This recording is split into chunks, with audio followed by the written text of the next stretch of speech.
In this last January 6th committee hearing, there was a little bit of a repetition of some of what had been covered earlier. The committee wanted to make sure that everyone understood where we've come from.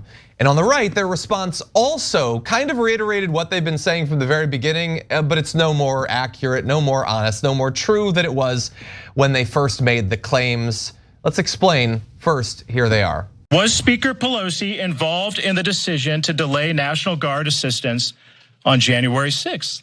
Those are serious and real questions that this committee refuses to even ask. Jim Banks just raised some very serious questions that should be answered by the January 6th commission, but they're not.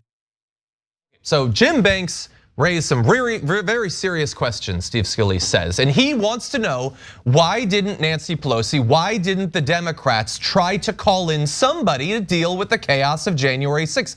If only there was some way for us to know why they didn't do that, to know what they were thinking about, what they were saying. If only Steve Scalise could have been in a position to know that, which we now find out he 100% was. Take a look at this. This cannot be just we're waiting for so-and-so. We need them there now, whoever you got.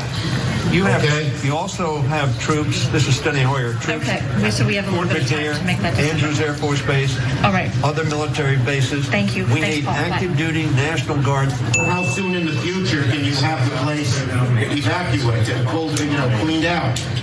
I don't want to speak for the leadership that's going to be responsible for executing the operation, so I'm not going to say that because they're on the ground and they're the experts.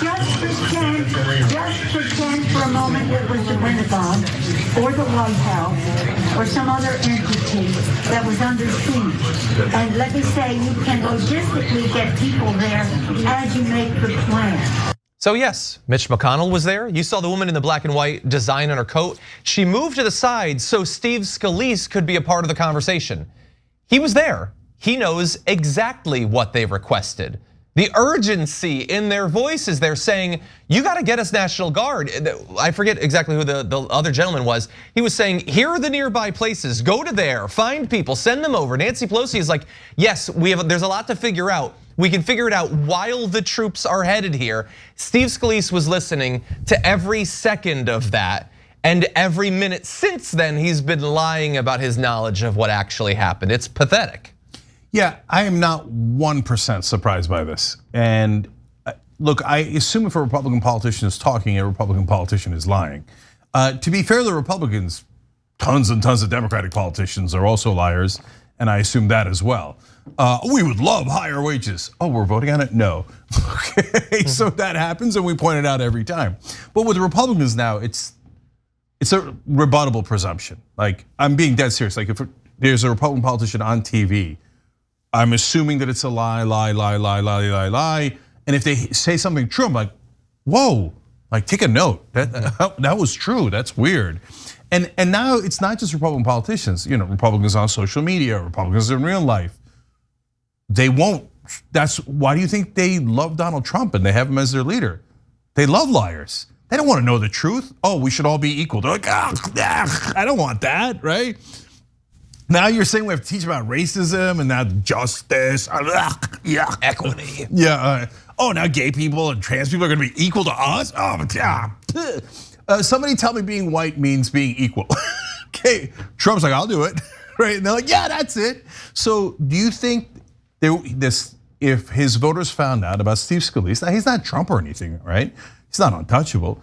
But if you told all of his voters, you showed them that exact video so they know for a fact that he's lying, right? He wouldn't lose one voter. I don't think they would care. No, they'd be like, oh, I don't care. Pelosi probably lied about something, okay? And it was Antifa, tourist, National Guard anyway. Like what? That doesn't even make any sense. Like, we're not trying to make sense, okay? So yeah, I mean, look, Desjardins had paid for 3 abortions. They voted for him over and over and over again in Tennessee. They'll vote for Herschel Walker. They vote for Trump, and he's the biggest liar we've ever had in politics. And that's saying a lot because they're almost all liars, right? So this won't affect him 1%. But yes, that was a gargantuan lie. But just think about it on a personal level for a second. So forget the politics because it's not going to affect anything in politics. How unbearable are these guys? Imagine if you knew somebody like this, that like you had a personal conversation in like a really traumatic moment. Somebody had broken into your house, right? And you're worried about your life and you're together, you're calling the cops and stuff. And then like a couple of weeks later or a couple of months later, he comes out and he says, she didn't call the cops, okay? She's the one who had the person break into the house. You'd be like, what kind of a monster is this guy? Like, what's wrong with him? Is he mentally unbalanced? And you'd never talk to that person again, right? That's every Republican. Yep. So Scalise just happened to get caught on tape. But you think Ron Johnson's telling the truth about January 6th? You think any of them are? No, they're all effing liars. And so, by the way, I give the right wing credit for this from time to time. Like, they sussed out that mainstream media was full of crap. And a lot of the left still believes in the mainstream media. They're like, oh, how are we gonna pay for healthcare when every other nation does it easily and at half the price?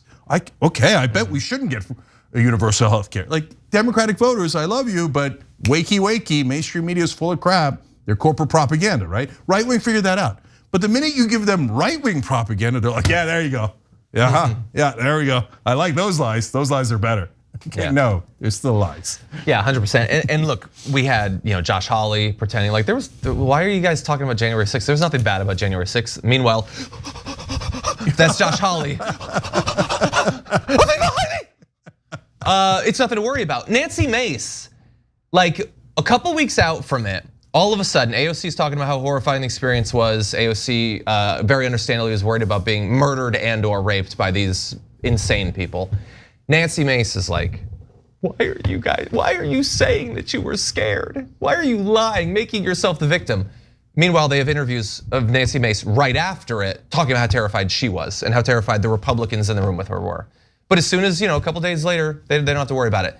Now, the Steve Scalise lie is maybe a little bit worse because it's so specific.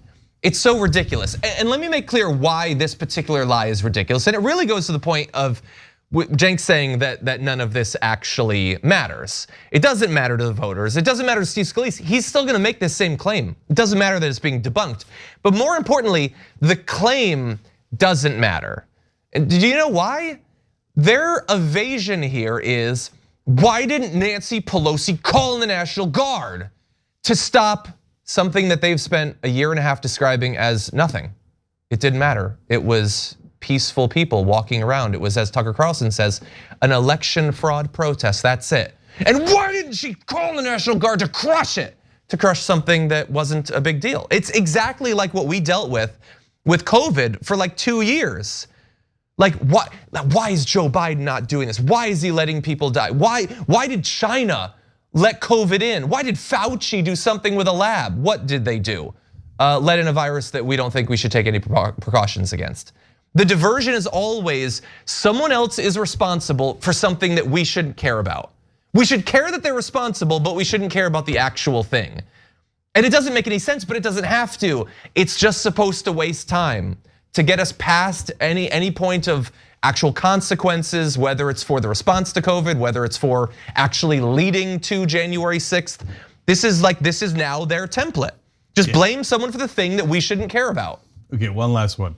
Lindsey Graham, on the day of the riots, was the guy who, you're gonna be shocked to find out, panicked the most. So Hawley's running like, right? Meanwhile, Graham is yelling at the guards, shoot them, okay, about Trump supporters. Shoot them in the head. Okay, shoot them in the head. And then that day he comes out and he's like, gives a speech and this was not right, okay? Like a couple of weeks later. Lindsey Graham's like, well, look, I've thought about it and it turns out boots do taste delicious, especially Trump's boots. Oh my God, yummy for my tummy, okay? It turns out the rioters were coming in so I could lick their boots. Oh, I didn't know that was gonna be delicious. So that's the Republican liars for you. Yeah. Assume as a matter of course. And if, by the way, you know us and you see it all the time. If we see something that they're saying that makes sense, we go, hey, look at that. That one's actually true, right? But unless we're doing that, assume that everything they're saying is lying and you'll be right. Yeah, we trip over ourselves trying to find things on, like, for instance, Fox and Friends. Kilmeade, 3 times a year, says something reasonable. That's true. Ducey, 5 times a year. That's something right, that's reasonable. right. We just want to give them credit. They very rarely deserve it. Thanks for watching the Young Turks. We really appreciate it. Another way to show support is through YouTube memberships. You'll get to interact with us more. There's live chat emojis, badges. You've got emojis of me, Anna, John, JR. So those are super fun. But you also get playback of our exclusive member-only shows and specials right after they air. So all of that, all you gotta do is click that join button right underneath the video. Thank you.